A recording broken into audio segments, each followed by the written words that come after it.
It was night, and the night inspired my father.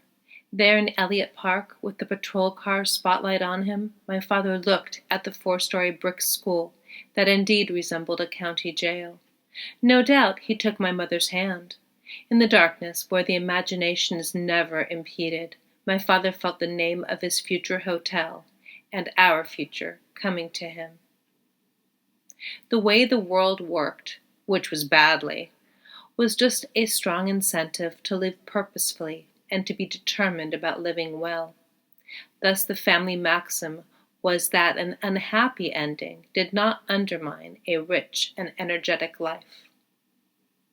Hotel, New Hampshire, written by John Irving and published by Black Swan Press, takes the reader on a fantastic and at times fatalistic journey with the Barry family.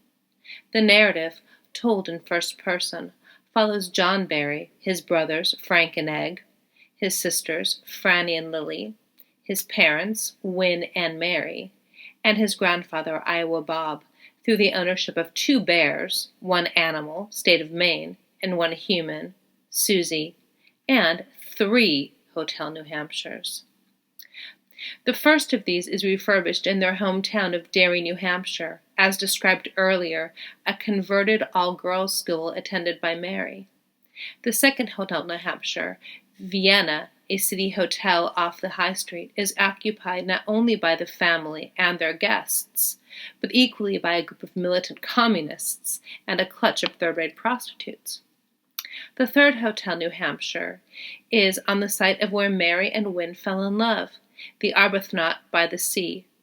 Although only one New Hampshire actually exists in this eastern seaboard state, it is nonetheless Derry that acts as a locus for both the dreams and disasters that come to family Barry, a home that, if only in name alone, they carry with them like their love for each other and their love of bears.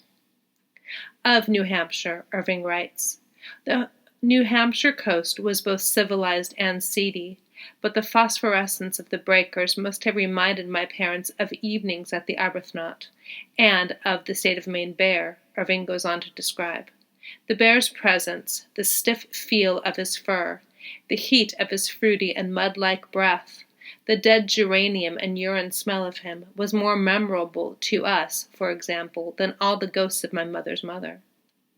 Allegorical, rather than couched in realism, the 3 hotels might represent childhood, adolescence, and responsible maturity, and, as Lily Barry suggests, everything is a fairy tale.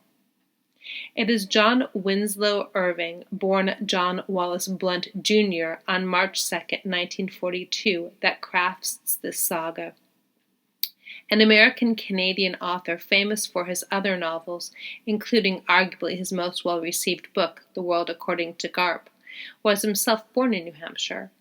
Irving's career began at the age of 26 with the publication of his first novel, Setting Free the Bears, in 1968, which seems to establish his association with these deadly, but in Irving's world, lovable beasts. Of the Hotel New Hampshire, the New York Times writes, "Mr. Irving is extremely funny, at least in his novels. Whether it unravels more than it unfolds doesn't matter in the masterly telling, it enchants. But why not decide for yourself by downloading the ebook, The Hotel New Hampshire, today?"